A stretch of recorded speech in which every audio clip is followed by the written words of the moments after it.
The first paper will be presented by Thomas Kipps from UCSD La Foyer. The title is Somatic Selection of Natural Autoantibodies. So Dr. Kipps, please.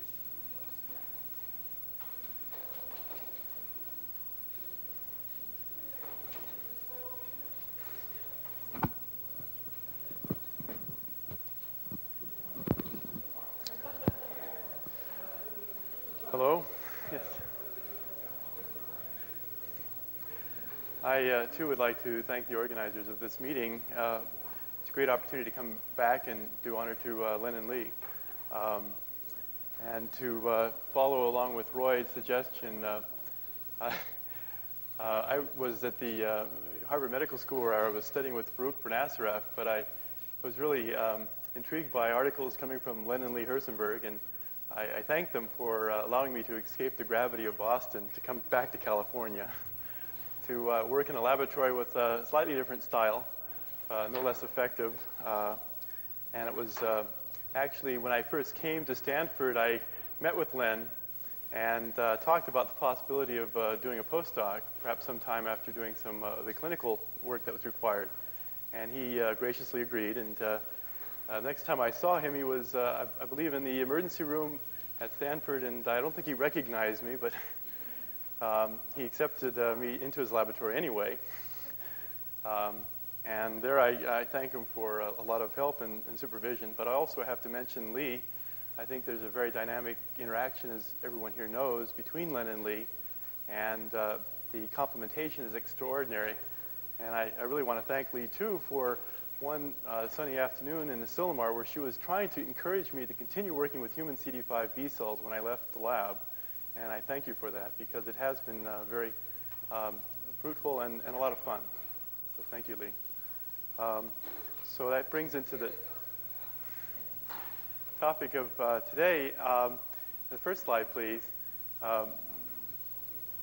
Much of what I'll be talking about involves this leukemia, which is of great interest. It's chronic lymphocytic leukemia, the most common adult leukemia in Western societies.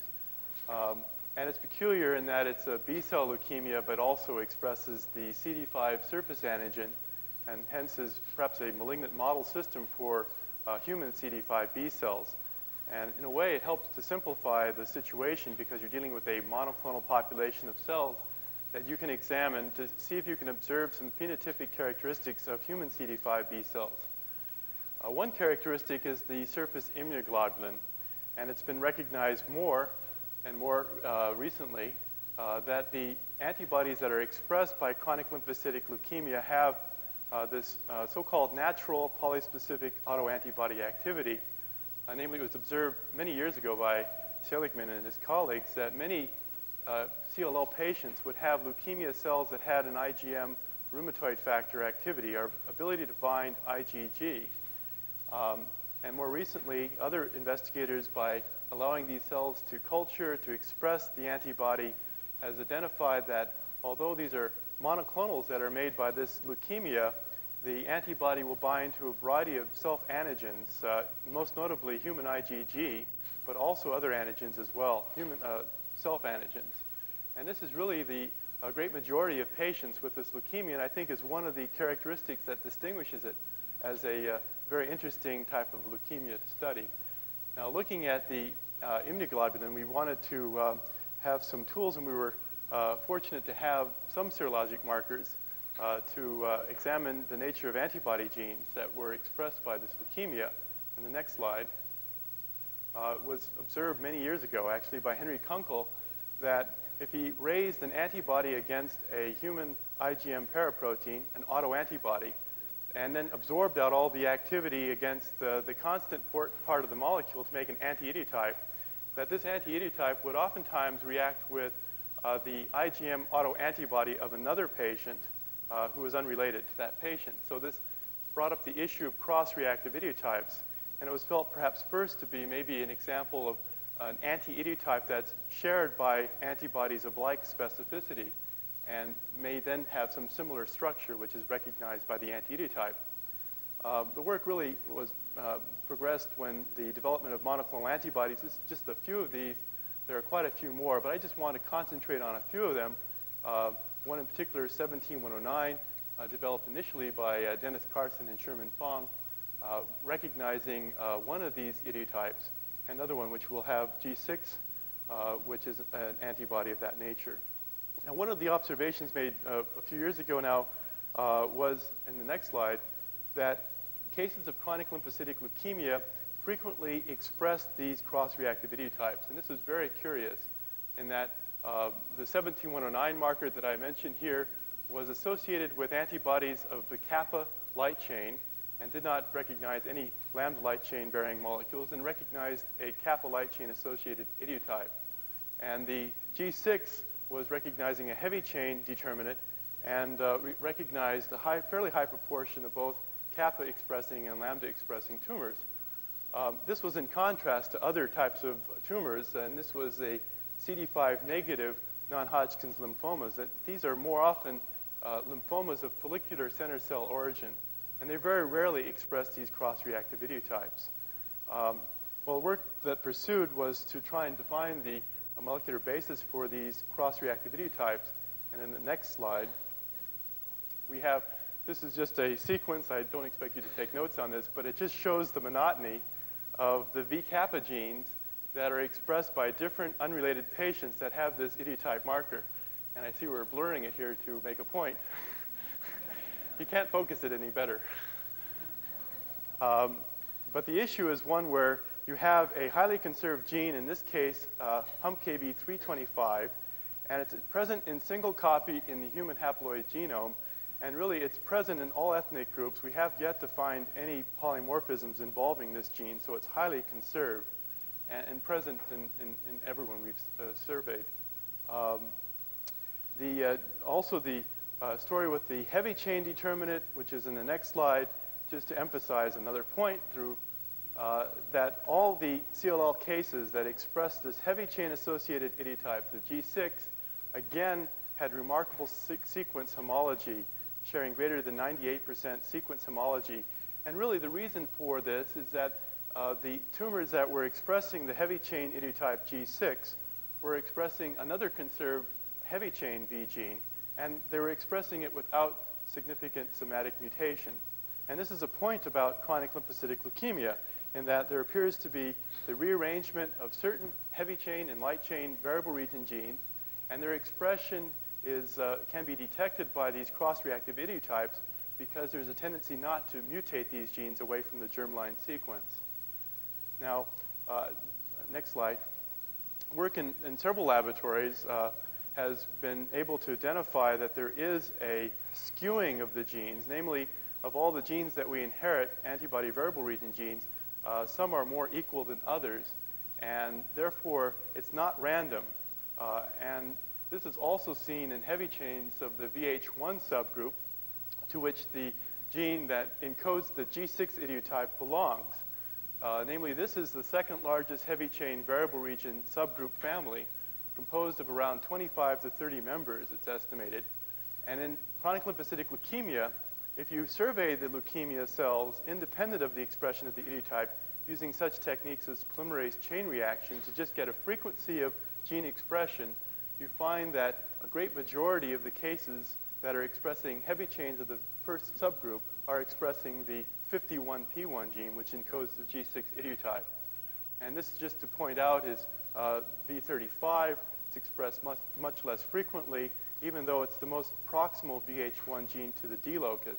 And therefore, this non-random order of heavy chain expression does not appear to follow the proximity of the variable region gene to the D locus. Okay, if I can have the next slide. So we come to this issue then, that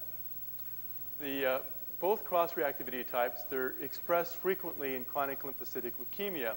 And I have to point out that these anti-idiotypes were made by immunizing animals with rheumatoid factor paraproteins, and they detect rheumatoid factor paraproteins and other autoantibodies. And it's an interesting point, if you were to survey paraproteins that have both idiotypes and select only those paraproteins, you find that about 95% of them will have RF activity. And as we see that the CLL that express both these idiotypes, the heavy chain idiotype and the light chain idiotype, also have this autoantibody activity. And as I just mentioned, the heavy chain idiotype is encoded by a heavy chain variable region gene, and similarly for the light chain. And perhaps then, the simple pairing of a heavy chain with a light chain without somatic mutation will frequently give rise to these autoantibodies.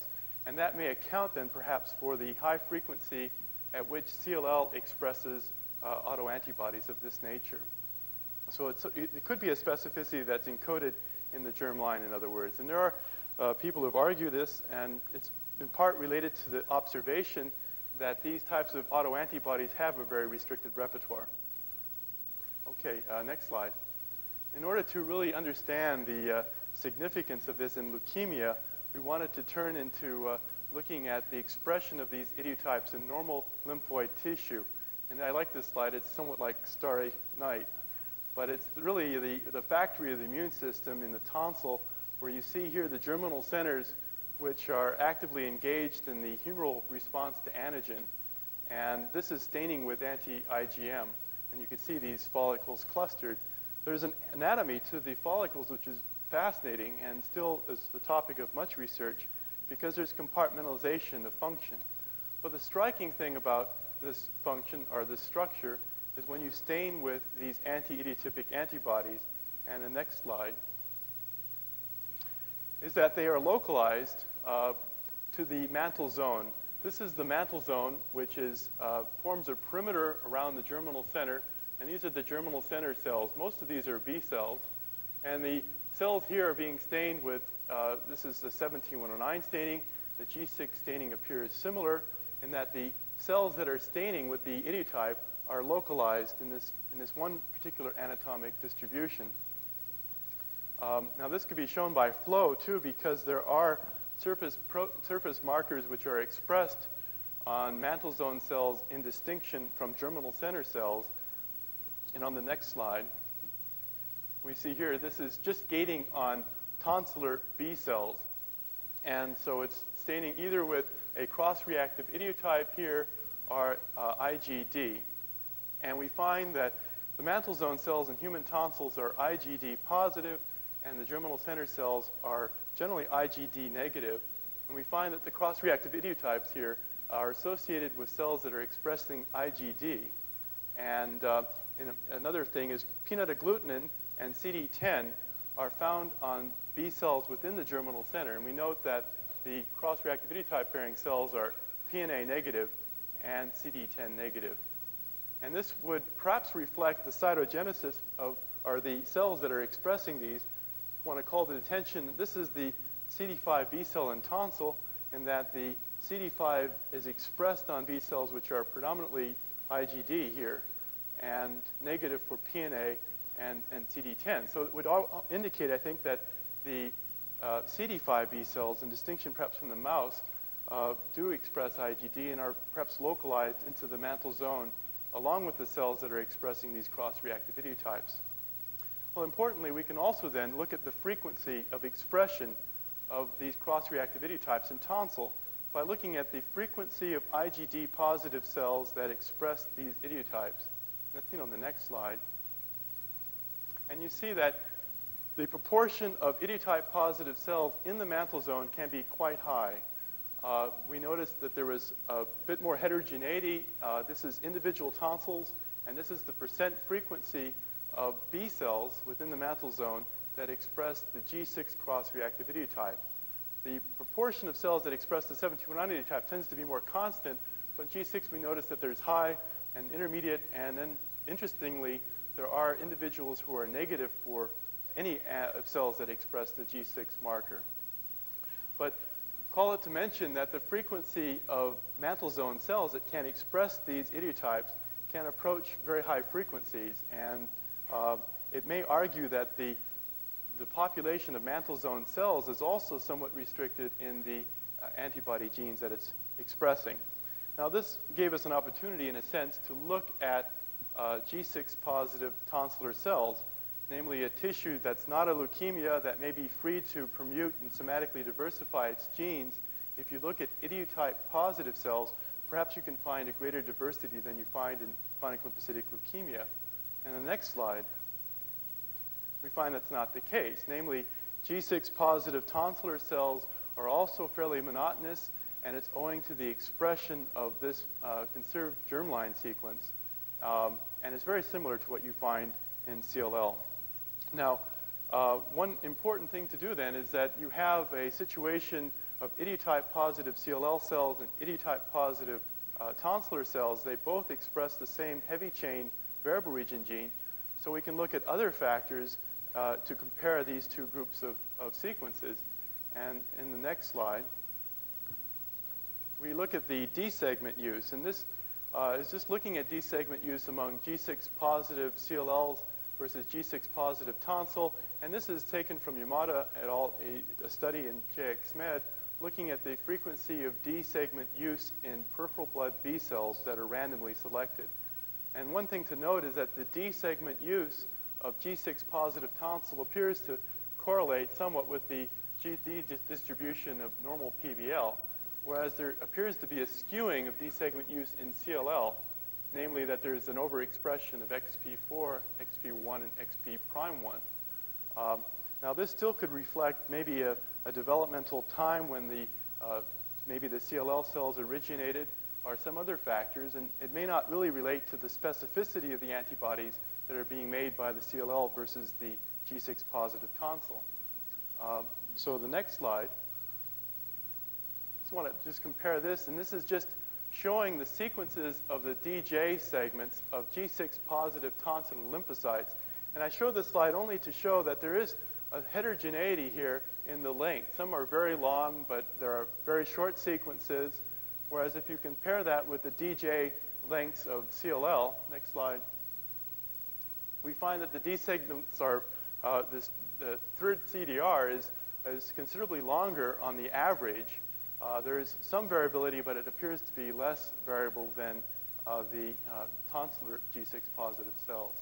And this can be seen, though, if you look at the length of these DJ segments, and that's on the next slide. Namely, just to compare the length of CLL DJ segments with the tonsillar DJ segments that are expressing G6. So they're expressing the same heavy chain variable region gene. There's a difference between the D segment length. Now, I don't have time to go into this, but we've looked at other tonsil specimens using allele-specific PCR, and it seems that you have the ability to form DJ lengths that kind of span the entire length here, but the CLL DJ length tends to be longer and significantly so. This is interesting, and you have now a situation of the CLL cells that seem to have some skewing in their DJ segment versus tonsillar B cells. And this is interesting because it could reflect maybe some type of binding activity that the CLL is being selected for.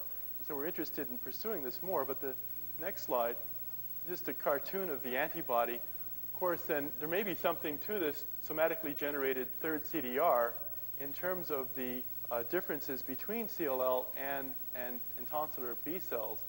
And if, for example, you find that the polyspecific antibody activity that I talked about in CLL is independent of this, then there may be as yet some other type of specificity that may be driving the CLL cells. Now, in order to really examine this, we wanted to perform some chain mixing experiments, and this allowed us then to take one particular kappa light chain gene, it's encoded by the 17109, and mix it with a variety of different heavy chain segments that were also encoded by the 51P1 gene. And that's the next slide. Here, this is a transfectoma system that these are cloned from the genomic DNA of a CLL patient that had both the G6 and 17109 markers, and we clone these large constructs to generate transgenics, which we are doing. But with site-directed mutagenesis, we put a restriction sites that allowed us to shuttle in and out the different heavy chain variable region genes, and then we could co-transfect with the light chain vector and then generate molecules with different heavy chains using the same light chain. Now, when we did that with the CLL heavy and light chain, is in the next slide, this is just the number of chains that we used. They were from various sources. These are different CLLs that express the G6 heavy chain or tonsillar lymphocytes. And then they are also being co-transfected with, this is the light chain gene of this one particular CLL. This just calls to mention these are two other CLLs here that also expressed the 1709 idiotype and had a light chain sequence that was very similar to the parent, to the G6 positive parent transfectoma, but they differed a bit in the CDR3 of the light chain. And that owes to the fact that you oftentimes find these two idiotypes frequently expressed together in CLL. Now, the next slide is when you co-transfect the heavy chain and the light chain from the CLL, you reconstitute an IgM which has both idiotypes. And you find you also reconstitute an IgM that has autoantibody activity. In this case, you can see it has rheumatoid factor activity. The rheumatoid factor activity has some specificity, namely binding better to IgG1. And here's just total Ig, and it binds fairly well to IgG4 and less well to IgG2, and this is also 3. But in addition, it shares this curious binding activity of polyspecificity, which is seen in the next slide. Namely, here it binds to a variety of different self-antigens. It's a very sticky antibody, as many antibodies that you find expressed in this CLL. Now, when we took the light chain of this patient and then co-transfected with the heavy chain of a variety of other CLLs, our tonsillar B cells, we got antibodies that, next slide. Oh, I'm sorry, this is just to show that the binding activity is inhibited by idiotype and is restricted to the variable region, as to be expected. Next slide. These are the transfectomas that were generated. We noticed that there is stoichiometric levels of heavy and light chains, so we were getting functional IgM kappa light chains that express both idiotypes among the other transfectomas. And next slide, however. Next slide. When you look at the binding activity, however, even at very high concentration, we find the only one that is expressing the binding activity for these different self-antigens is the original native pair. And I think this would argue that there is a very important aspect to the third hypervariable region in the heavy chain and perhaps also into the light chain. And that if you just take the chains which can maybe have a tendency to form these types of autoantibodies and do chain mixing experiments, that you don't ordinarily reconstitute this specificity. And this is intriguing in the aspect of why you have such a high frequency of these specificities in early B-cell development, namely with a variety of different investigators have found that maybe 10 to as high as 16% of the early B-cell repertoire may have polyspecific antibody activity. If such activity is generated infrequently with the pairing of heavy chains and light chains that can encode these autoantibodies, one would probably have to argue that there is perhaps a tendency to select B cells that have this, or it may provide some selective advantage. And that's a conclusion on the next slide, is that most CLLs will express these polyreactive autoantibodies, and I just want to go on to say this, is that perhaps the anti-self reactivity of surface immunoglobulin may provide some signal that enhances the risk for malignant transformation. I just briefly want to digress onto an issue that talks about this, and Takeshi was talking about the signaling that may be observed with antibodies. And next slide. Of course, the issue of antibody acting as maybe a growth factor receptor. In the case of CLL, perhaps there's some tendency of this interaction to allow for some constitutive stimulation of the cell, perhaps in its environment.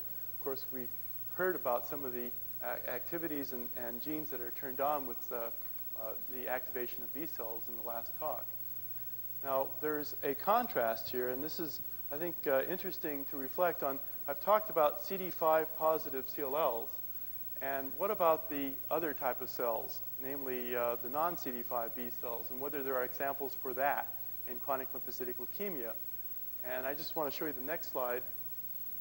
There are are indeed rare examples of this where you find leukemia cells. This is a case of leukemia cell which is CD5 negative, and you can see it's CD20 positive. This was an IgM kappa CLL. As like some of the other CD5 positive CLLs, this CLL was making an IgM rheumatoid factor, but it did not have the activity of binding to a variety of different self-antigens. Namely, this patient was in trouble because she made a high concentration of circulating rheumatoid factor and had vasculitis secondary to the circulating cryoglobulins. And so therefore it was peculiar and distinct, not only in the fact that it did not express CD5. In the next slide, we found also there's differences in the V gene. As I mentioned, there's a monotony to the V genes expressed in CLL. This is the CD5 negative case. There's not only evidence for mutation, but there's intraclonal diversity in the expressed antibody genes as seen here. But the most remarkable characteristic of the cell, seen in the next slide, when we tried to study it in vitro, we found it was extremely labile. Namely, after you take it out of the patient, it died very quickly. And this is in contrast to CD5 positive CLL. You see it put in culture here. It survives quite nicely by itself, isolated, free of any other cells, whereas the CD5 negative CLL died within a matter of a few days here. And this is very similar to what you see in activity if you culture tonsillar B cells. And this is germinal center tonsillar B cells, which are extremely labile in culture. And so therefore, this leukemia may reflect a CD5 negative case, which is perhaps more a leukemia of these types of follicular center cells. Now, the fact that we had a CLL that expressed the rheumatoid factor meant that we have an antigen to present to the cell to see how it may affect its survival in culture. Next slide. When we added the antigen, in this case, heat-aggregated IgG, we found that the survival of the cells was markedly enhanced, and this is just without the antigen. And the next slide. When you isolate the CLL cells free of any T cells, this is a slide showing this. Without antigen, there's rapid dying of the cells. With the antigen, there's prolonged survival. This allows you to test a number of conditions. Next slide. Namely, cross-linking of the IG or treatment with anti-CD40 could have some effect in potentiating cell survival as opposed to control antibodies or antibodies against FC receptors. And the next slide. We found that by adding antigen here, what you're doing is affecting a change in the cell's ability to survive by inhibiting apoptosis. As seen here at 1 hour, this is without antigen, and this was with antigen. 1 hour, 3 hours, and here's 6 hours. The leukemia cells start undergoing apoptosis, as seen by this degradation of DNA, and it's preserved somewhat by the addition of antigen, where you see inhibition of this. And next slide. We think that this may be related to BCL2, which is something that is expressed frequently. It was noted in follicular lymphomas, and that is a situation where many lymphomas of the germinal centers have a translocation with BCL2, affecting the heavy chain with the the heavy chain genes with BCL2, giving you this translocation, and you have high levels of BCL2 expression.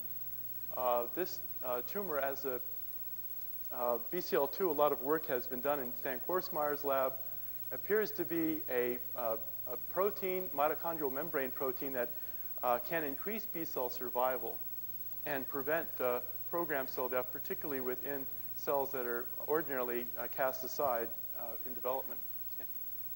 Okay, we looked at this CLL cell for any BCL2 rearrangements. Next slide. And we didn't find any rearrangements. Next slide. I just want to go quickly. Next slide. Also, there's very low levels of BCL2 expression. We had found that there's a minority of cases in CLL where you find BCL2 rearrangements, and it's different than the BCL2 rearrangements that you see in follicular lymphomas. Namely, it has a different site where the rearrangement occurs. But even, these are two CLL cases, one with a rearrangement, one not. And you find fairly high levels of BCL2 expression independent of apparent rearrangements in common CLL, that's CD5 positive CLL.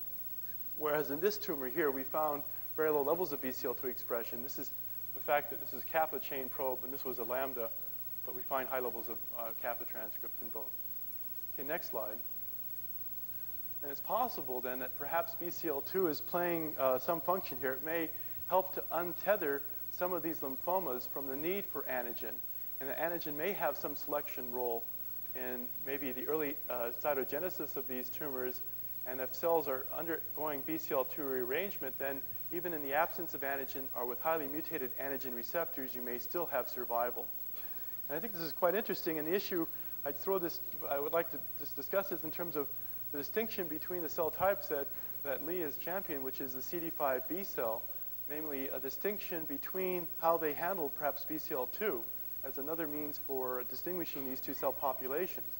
And the next slide, namely that as by the nomenclature that was adopted in the Congress that was organized by Lee last summer, the CD5 B cells, recognizing that CD5 is really a poor term for a cell which shouldn't be tethered to the expression of a particular surface marker, now called B1 type cells, and B2 cells being the more conventional type cells. And if we can, perhaps in man, try to make some of these distinctions here, but the B1 cells could be constitutive BCL2 expression. I didn't have time to show this, but actually work of Stan Korsmeyer with anti-BCL2 antibodies, you see that the staining of the B cells with anti-BCL2 antibodies is really localized more into the mantle zone, similar to the idiotype positive cells and the CD5 positive cells. And there may be a constitutive expression of this gene which can maintain cell survival throughout the lifetime of the animal. And what we're seeing then is a cell like a CLL cell, which you put in culture, is relatively stable and has expression of these types of antibodies. Whereas the B2 type cells may be short-lived in cycling and have low levels and perhaps inducible levels of BCL2 expression. And they need this in order to survive. As a result, we make maybe 100 million different B cells a day, and these have to go somewhere. Otherwise, we would gain a lot of weight very quickly. So anyway, if this distinction, if you help, I'd like to acknowledge a number of investigators in this before I close. This last talk, Ryo Kobayashi, I visited at Juchendo University, was working in the lab and studied this LESH CLL in the lab. But also Laura Recenti, working with the kappa variable region genes, Stuart Duffy, and Terry Martin, and also my colleagues in the university, Ho Jin Chen, Dennis Carson, and other investigators. I thank you very much. Thank you. Any questions or comments? Yes. I was just noticing that in the EJ tracks that are used in heavy chain, you have polytyrus 4 or 5 types. Is that part of EJ, or is that It's part of the J, and JH6 has kind of attractive polytyrosines, and the JH6 is favored, although you see a JH4 as well as JH3 being used as well. So when you put that on the immunological model, where does it sit? What type of things is interacting? Well, you know, I was a little disappointed with these studies because I first thought that, well, fine, if we take a heavy chain from CLLs and mix them with this light chain, we should get a polyspecific antibody, particularly some with these polytyrosines there. But it seems that there are other maybe steric constraints. These are structures which may allow for polyspecificity or give you an ability for it, but then if you have a wrong residue here or there, it may block that interaction so that you don't see it as well. So in other words, I can't discount them playing a role. However, it's not sufficient.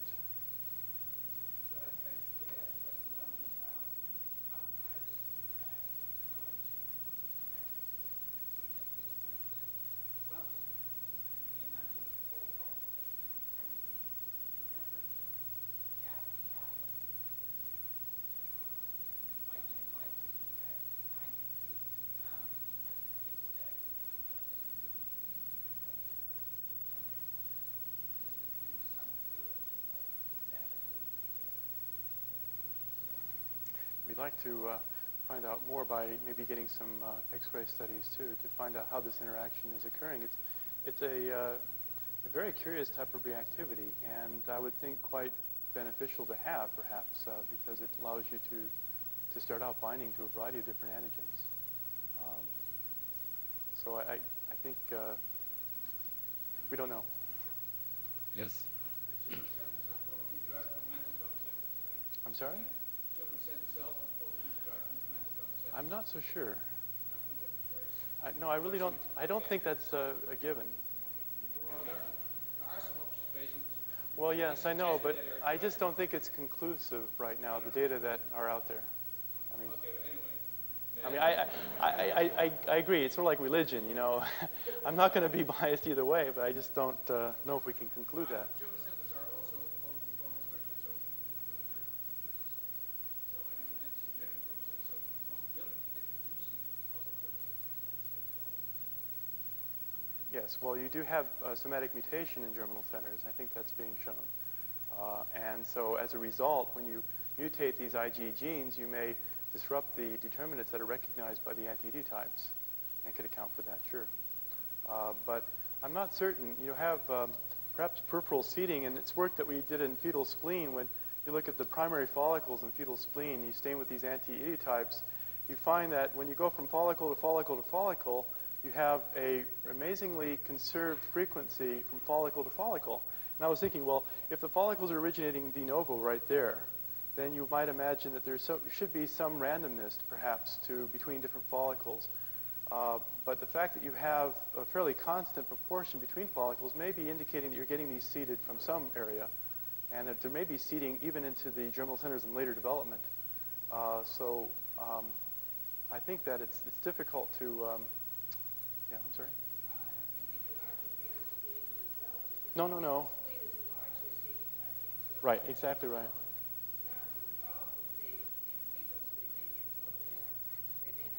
I agree, and the primary follicles in fetal spleen may be seeded by the CD5 or B1B cells, and they may have a maintenance of survival that allows them to form some sort of a mechanism for helping or maybe somehow regulating the activity of the cells which can be seeded perhaps later from the bone marrow to go into the germinal center, which may be the B2 type cells. Yes. Are the structures of these particular autoantibodies particularly cationic? No, they are not particularly cationic. I know they work with Shrumchek and others looking at the arginines in the CDR3, giving you binding activity for DNA. These are fairly high affinity anti-DNA antibodies in MRL mice, but these are able to bind DNA. However, you don't necessarily have the arginine present in the CDR3 as you find with these higher affinity anti-DNA antibodies that are also monospecific, I might add. What are the specificities? The specificities for, well, it can bind single-stranded DNA, and to make sure we weren't binding some sort of contaminating chromatin, we also used polyinosine, and it bound that as well. The second related question, if you look at all that homologous superantigen binding You're talking about the VH3 subgroup. The VH3 is an interesting thing in that, as you know, the work has shown that VH3 may have binding activity for staph A protein and could be driving, I guess, some sort of differentiation or increase in expansion of VH3 positive cells. But it's not required because you have VH1s, and also in CLL you have maybe VH6. And the VH3, perhaps in CLL, is proportionally underrepresented. I mean, it does count for a large proportion of CLL VH genes that are expressed, but by and large, if you look at normal B cells, or the comparison to normal adult repertoires, it seems to be diminished in its proportionate representation. And with respect to normal B cells, which express the CRI, are they CD5 The normal, yeah, that's a good question. It's a little bit, they are enriched for CD5 positive cells. Namely, not all of them are expressing CD5. And about maybe half of them are, half of the CRI positive cells may be CD5 positive. You cannot do the opposite because you'd need all the CRIs in order to say that all the CD5 positive cells are CRI positive. And recently we've come across a gene that I didn't have time to go into. It's a conserved heavy chain variable region gene, which apparently binds to a subset of B cells. And in contrast to natural autoantibodies, it seems to be very heavy chain dependent and can recognize all the CRI positive cells, and that does recognize all the CD5 positive cells. there may be some interesting physiology to that gene. I like to think of perhaps some types of B genes as serving as maybe cytokines in their own right, because you have a tremendous signaling capacity with regard to being able to be cross-linked and provide a signal to developing B cells. There could also be antibodies that subserve that function, as I think others have argued as well. Yeah. Try an hypothesis. Okay. Just listening to you, you like the idea that maybe the immunoglobulin made by these cells normally provides, in effect, an antigenic molecule that can supply a selective pressure to cells within the germinal cell. It's possible.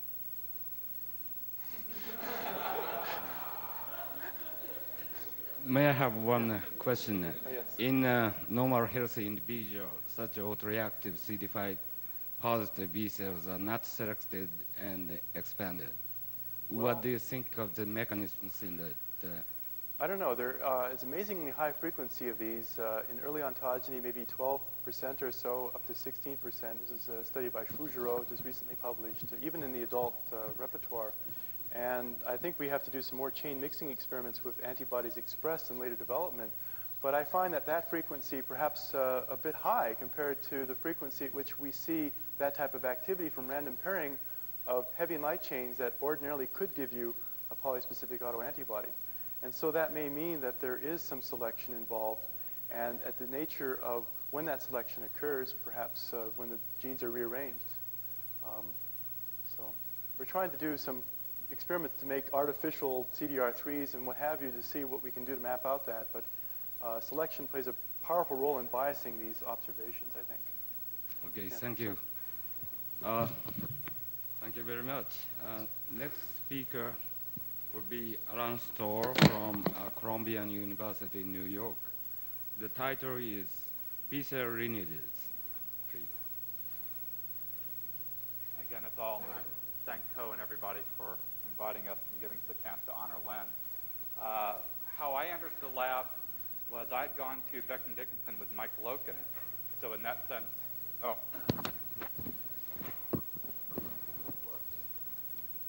sense, I guess I represent a third-generation member of the laboratory, or first, or it gets confusing. But back in those days, BD was a smaller company, and we used to have beer bashes every Friday.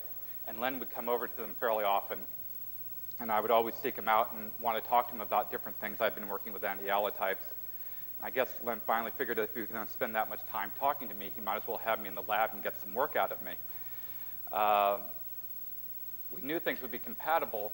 One of the first times I went over to their house to talk science, we had set up a time to meet with Lee. And it's not as uncommon. Lee wasn't there at the time. So Len was sitting watching TV, and it was a show on the Weavers, an old folk group. And so Len and I sat down and spent the rest of the evening watching this show and talking about folk music. And I think Len felt that at that point I would fit in the lab, and I certainly felt like I would. So when I came to the lab, it was at a transition point. Randy Hardy and Kyoka Hayakawa were just about to leave. So I started working on the Ly1B cells and have been continuing that ever since. And if I can have the first slide.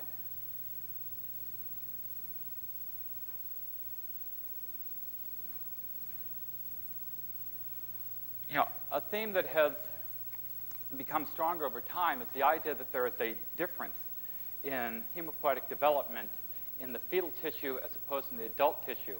And now there are a number of examples. There's the B1 lineage, the Ly1 CD5. There's now evidence that certain populations of T cells are produced in the fetal tissue. Certain populations of T cells are produced in fetal tissues, but not in adult tissues. And again, there's some evidence of some interesting myeloid B cell interactions, and again, fetal type erythrocytes. Next slide. So one of the things that we're talking about, Tom mentioned the fact that these cells have been renamed at the workshop last year, so that the CD5 or Ly1B cells are now called B1 cells. One of the reasons for that is, I guess, my fault, which is one of the first things I did when I came to the lab, is notice that, in fact, along with the CD5 positive B cells that Randy had identified, there was a second population of cells that seemed to be phenotypically similar and functionally similar and developmentally similar, except they did not express CD5. And so at the time, for lack of a better name, we referred to these as a sister population, but the nomenclature became so ponderous that, again, they've been renamed B1 cells, and it makes them a true immunological phenomenon because they have at least 2 or 3 names now. So the next slide shows basically how we go about identifying the 3 different populations in the peritoneum, which is the place where we can do most of our work. Here are the conventional B cells. They account for approximately, I think, 30% in this animal of the B cells. When we look at IgD versus IgM, we see a distinct population. This includes now both the B1A and the B1B population. When you bring these cells out with CD5, we can identify the B1A or the CD5 population. These cells all reside within this. For the subtraction of these cells gives us the B1B population, or in this animal about 15%. We can also identify these cells by the fact that in the peritoneum they express the MAC1 antigen. And those MAC1 positive cells correlate exactly with the IgD bright cells, and we get similar percentages. So this gives us a secondary measure for identifying the 3 populations. Well, Randy and Kyoko had originally shown that adult bone marrow seemed to be deficient in its ability to generate the CD5 positive cells. So just before I left, we got interested in trying to redefine what was happening with the B1A and the B1B with respect to fetal and adult ontogeny. And these experiments were started with Aaron Cantor, and he has been dominant in carrying these on. So next slide. Well, just to give a little background information to tell you why we do most of our work in the peritoneum to identify the population. Again, as most of you probably know, the B1 cells in the murine system, at least, are a very, very small population in the spleen and virtually indetectable in the lymph node, blood, bone marrow. But in the peritoneum, they are the predominant B cell population. Next slide. Why are we interested in these cells?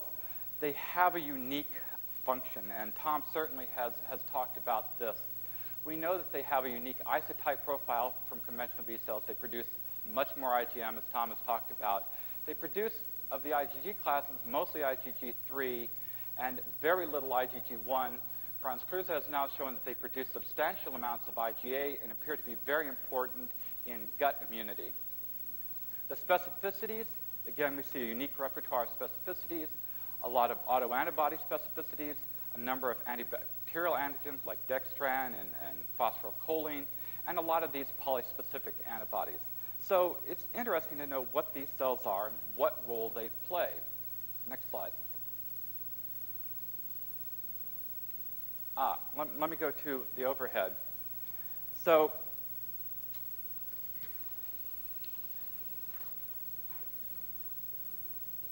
basically what we did was to go back and reproduce some of the same experiments that Kyoko Hayakawa and Randy Hardy had done, but now with our added knowledge that we could subdivide the B1 population into 2 families.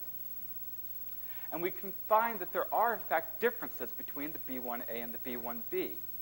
If we look at the B1A, as Randy showed, fetal liver is very good in reconstituting B1A, although it is, in fact, still down from a normal animal. And bone marrow is essentially missing. This is almost background levels of measurement, essentially missing the B1A population. When we look at B1B, the fetal liver gives exactly normal numbers of B1B, and we see a decrease, but a significantly higher percentage compared to the control of the B1B cells. And again, conventional B cells come back just fine from the bone marrow and fetal liver. To have this off. And next slide. And again, this is just a summary of these types of studies. Fetal liver is able to reconstitute all populations equally. When we look at adult bone marrow and look at B220 negative precursors constitutes conventional B cells well. Actually, this should be just reversed. This should be the B1A reconstitutes well, the B1B, the B1B, it reconstitutes intermediate and B1A low. The other characteristics of the B1 cells is that they can be reconstituted by IgM-positive cells from the peritoneum. In other words, they're a self-regenerating population, which is quite distinct from the IgM-positive cells that one sees in the spleen. Next slide. So one question was, what could account for this difference in development from fetal tissue versus adult tissue? It could be an intrinsic property of the progenitor cells in the two populations, or it could be due to accessory cells. In other words, there could be a second cell present in the fetal cells that we transferred, which drove differentiation toward the B1 lineage as opposed to the conventional lineage.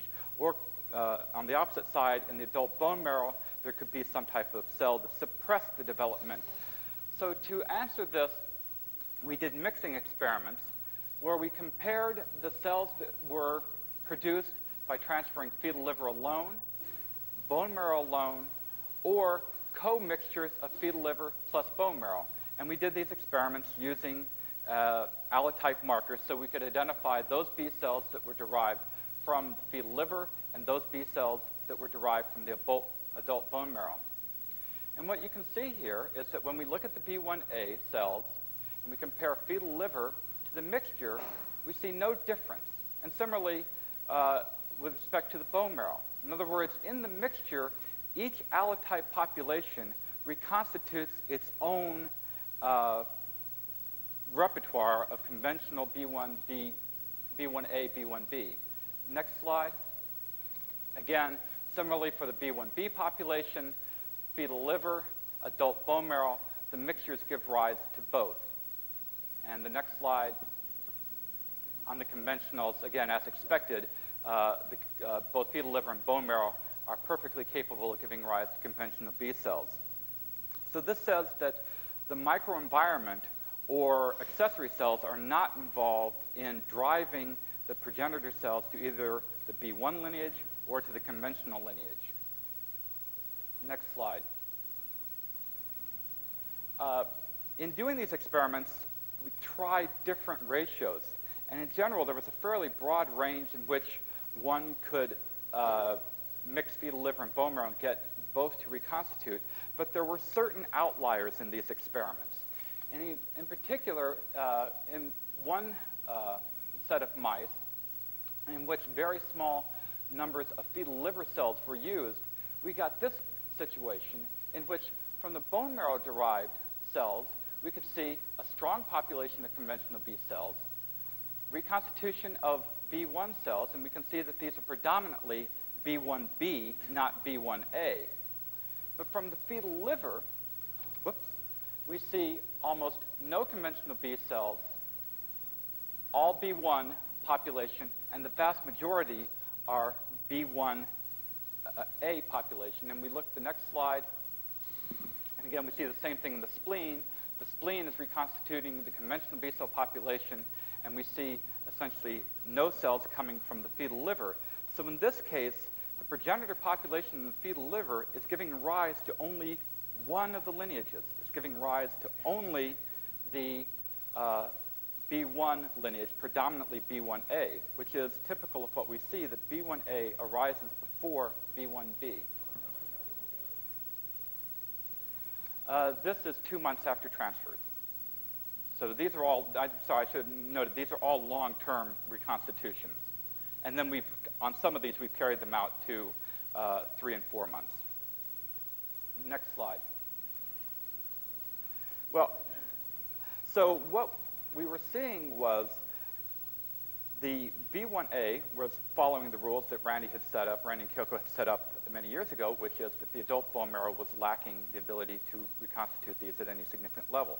But the B1B presented us with a slightly different phenotype.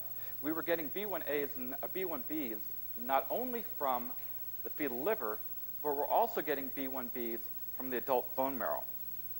the question we had was, were the B1Bs that we were getting from adult bone marrow typical of B1 lineage cells? In other words, did they have the ability to self-reconstitute, which is one of the hallmarks of the B1 lineage? Or were these cells that had a similar phenotype, but were not functionally similar? So to address this, we did double transfer experiments, in which case this is the one I want you to focus on, so that biopsy bone marrow was transferred into a BAB animal, so an IgH congenic strain. That animal was allowed to reconstitute, and then the peritoneal cells from this animal, which now contain the B1B cells, which were derived from the bone marrow, these cells were then transferred again along with BAB bone marrow to see if these cells were, again, self-replenishing. Next slide. And again, we had control experiments. Again, well, the control was just to do a normal BALB-C perk into a recipient animal and then follow those on into a secondary transfer. Next slide. Okay. In the first slide, in the again, focusing here on the bone marrow recipient, we again see what we typically see, which is that the majority of cells coming are conventional B cells. We see a population of B1 lineage, and we have a large population of B1B. This animal did have a small population of B1A that came from the bone marrow, which we do see at a low frequency in individual reconstitutions. And again, typically here, this animal, the donor cells, are virtually all the B1 lineage that we saw. Next slide. Well, the answer is that when we transfer those cells, yes, we do see the transfer of the B1 cells. This is now the secondary recipient, but we're looking at cells that were derived from the bone marrow transferred from the first donor. And they are B1 cells by our criteria. They are MAC1 positive, IgD dull, but as you can see, they're mostly B1B. Therefore, the B1B cells are developmentally similar when derived from the adult bone marrow. Next slide. Okay. No, go back to... I want to add one piece of information, and Randy Hardy and Kyoko Hayakawa could not be here, and I think it's appropriate that some of their data be presented because, in fact, it's some of the most beautiful data that's been produced with respect to the development of the B1 lineage.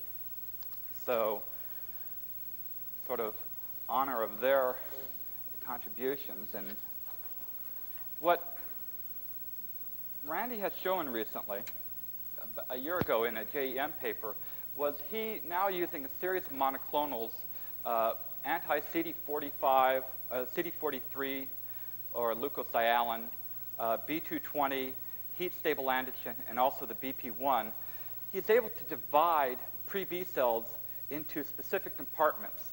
One compartment which has no VD or DJ rearrangement, one compartment that has only DJ rearrangements but no VD rearrangements, and then more mature phenotypes. So to purify these cells, again, here's CD43. You can see that most B cells are CD43 negative, and this includes most of the pre-B cells. There's a very small population that's duller for B220 that are CD43 positive, and this includes all of the early pro-B cells. And if you take those cells which express intermediate levels of the heat-stable antigen, these cells, none of these cells have yet undergone VD rearrangement. A small population have started DJ, but essentially these cells, as purified here, are germline for VD. So what Randy did was to take these purified cells and to culture them on stromal layers and to transfer them into SCID mice. And the results were quite striking.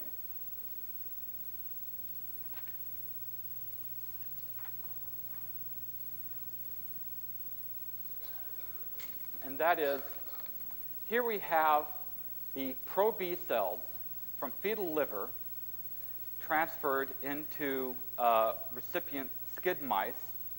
And again, looking at the peritoneal cells, first of all, we see no major population of conventional B cells.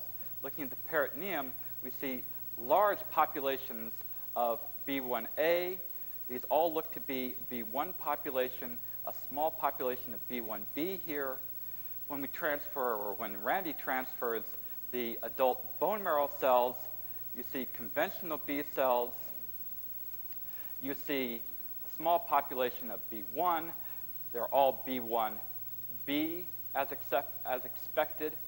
Therefore, by taking cells that are unrearranged, they have not yet produced a rearranged heavy chain, they are already pre-committed to which lineage they are going to go to. I think that's the most striking evidence that this determination has to occur before the cell has decided which antibody it wants to make. So next slide. Okay, so to summarize, what do we know about the B cell progenitors? A variety of experiments say that the progenitors for the conventional B cells are not equal to the progenitors for the B1 cells. We have the co-transfers of the fetal liver and the capacity to separate in individual mice the ability for B1A development from conventional B cells. In a series of experiments done by Nanette Solvenson and John Carney, they've shown that day 13 fetal mental grafts in the skid mice give rise to B1A and B1B, but not conventional B cells. And again, these are from cells that they didn't purify them to make sure that there were no VD rearrangements, but it's at a very low frequency. And then the data I just talked about from Randy Hardy and Kyoko Hayakawa. Next slide. And then we now have evidence that the progenitors for the B1A are not equivalent to the progenitors for B1B. The initial observation of this came from the anti-mu suppression experiments with Paul Lalor, in which after animals which had been suppressed from birth with anti-mu were released from suppression, we found that they gave predominantly rise to the B1B, but not the B1A, so that cells coming from adult bone marrow, again, were skewed now toward giving rise to this population. And again, the experiments that I've just described here with the adult bone marrow transfers. Next slide. This is, again, pretty much summarizing what I've said before. So next slide. So now what we have is evidence for 3 distinct lineages of B cells. In the fetus, we know that we have stem cells which give rise to the self-replenishing B1A. There's another set of cells which gives rise to B1B, and those which give rise to conventional. Now, we've drawn one scheme here which shows a differentiation of this stem cell to this stem cell to this.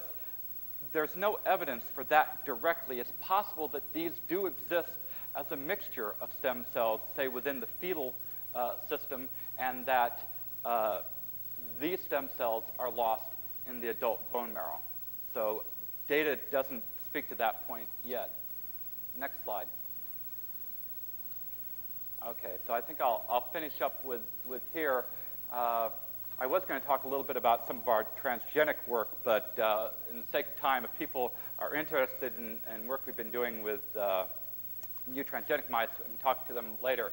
But the nice thing about this work is, since this is in honor of Len and sort of a retrospective, this is work that covers now about a decade's work of work, starting with Kyoko Hayakawa and Randy Hardy. Then Paul Lalor and I sort of came along and took up the mantle in the lab. Franz Kruse joined, and Aaron Cantor is now carrying on the work. Sharon Adams has been there from the beginning and will be there probably till the end. And obviously Len and Lee Herzenberg. And it really is, I think, important for those of us who've worked recently always to acknowledge the fax work, which, we know that this work is dependent upon that. Thank you.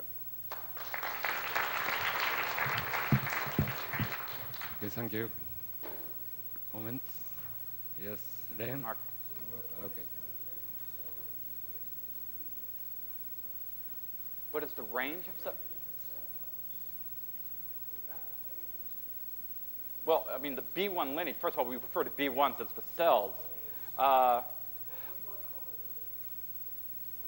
With respect to the stem cell, I mean, first of all, there has not been direct proof of the direct coordination of, for example, the gamma delta to the B1, but it would appear that at least some population of gamma deltas have the same characteristic of differential development of fetal and adult. The macrophages, we've looked, believe me, we have looked for a specific type of macrophage because in these studies, they actually do have macrophages that express Ly1, and we've never been able to find that population. So that's much more speculative as to the macrophages. I mean, the interesting part of that is that, you know, Wendy Davidson has shown that they have these pre-B cell lines, and it's been shown by 3 or 4 different labs now, Ron Palacios and various groups, that pre-B cells, given the right stimulus, can be directed toward B cells or toward macrophages. But again, what role that plays in natural development, I don't think anybody really knows yet. Ren? Yes, Ren?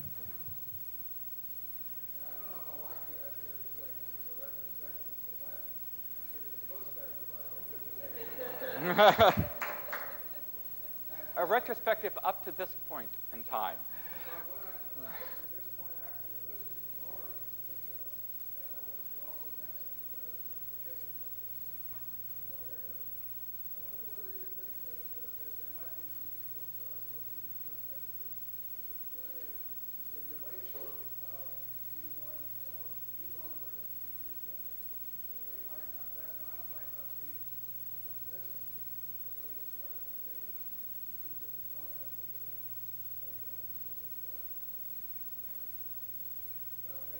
What do you mean by the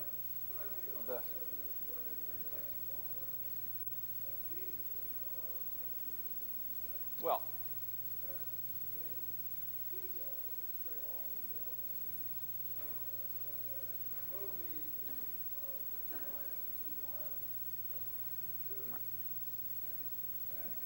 that's the direction we're going. Right, that's the direction we're going because obviously now we do have, and with the ability now to separate out cells early in development at specific time points, is we can now look at adult versus fetal. And that's also where the transgenic work that we're doing brings it in, because there we have specific alterations in the development of the B1 cells versus conventional, so that by looking at alterations in early B cell development in those, we can hopefully correlate.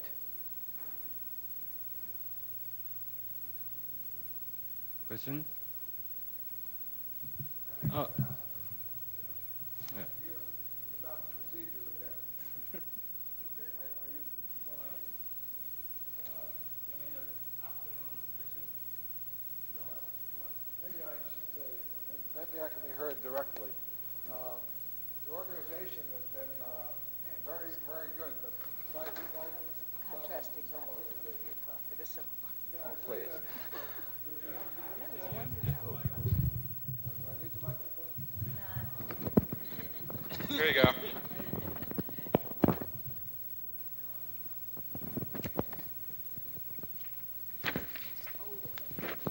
you hold it? Okay. There is a session 2.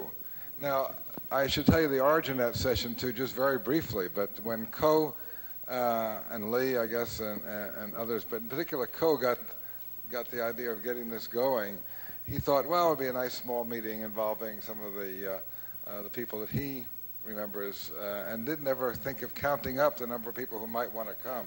The number of people obviously is too many to have a symposium where we wouldn't all fall asleep, and we also would get a chance to see Kyoto, so and the rest of Japan, if you like.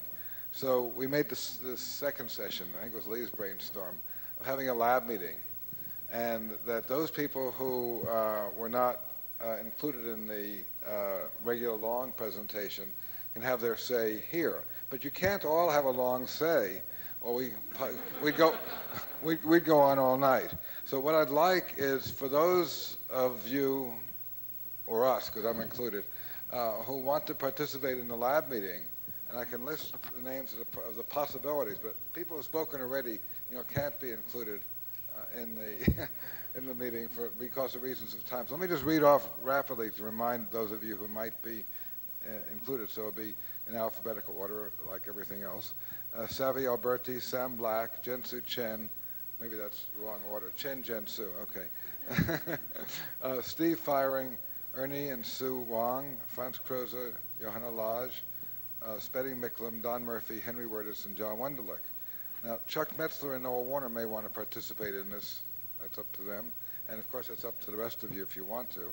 And then I'm not sure who all is here of the Japanese who are coming to be chairs of the session, or grandchildren of us, or something like that. But maybe Professor Hanjo, Shirai, Arai, Kishimoto, Okumura, then Nakauchi Sensei, is that right? No, Nakauchi-san, Habu-san, Kawata-san, and Kumagai-san. Yes, he's here. Okay. Well, no. I didn't see Kumagai, but I thought he might be here. So would those people, or those of you who want to participate in the afternoon session, have lunch with me, or at least come around before we go to lunch? Maybe come around before we have lunch forward here. No, I don't. Well, you don't all. Some of you are going to select out, I hope. But I included all the names of those who weren't on specific programs. Lee and Co., you put me in this situation, of having. You just decided to put into session 2 everybody who wouldn't fit into sessions 1, 3, and 4, and et cetera. So we'll make the best of it. We'll have a good time. Now, we also have, you've already heard that the videotape film will be shown right after lunch, which is supposed to be at 1:30. And then Dave Parks is going to start the lab meeting with some pictures. And he's going to be not very long. And if he takes too long, we'll just cut off the time from the session where he's listed. Okay? So somewhere's at the end. And then I want to say something. I mean, I haven't been included in this program at all. So I want to say something. I want to say something about a current interest in the lab, which isn't represented here actually, because we didn't include anybody who's currently in our lab to come here, except Dave, who's been here for 20 years, but that doesn't quite count. So there's quite a crew of people back at the lab who are producing results and getting ideas and taking over things and so on. And they're not here, so I'm going to have to represent all of them. But I'm only going to talk about one bit of our work, which has to do with HIV, infection, AIDS, inflammatory cytokines, glutathione, redox regulation, and the like. But that's about it. That's the summary of what I would say. Johanna, you want to say something? I just want to ask you, we're reading the names in alphabetical order, but I make the suggestion that the people should talk in historical order of... Well, that's a great suggestion. We started off that way. Roy was the first speaker. But we tried to organize it and make some sense in current times. I think that's all. You've talked about where lunch is can be had. What? You have to get a ticket to have lunch?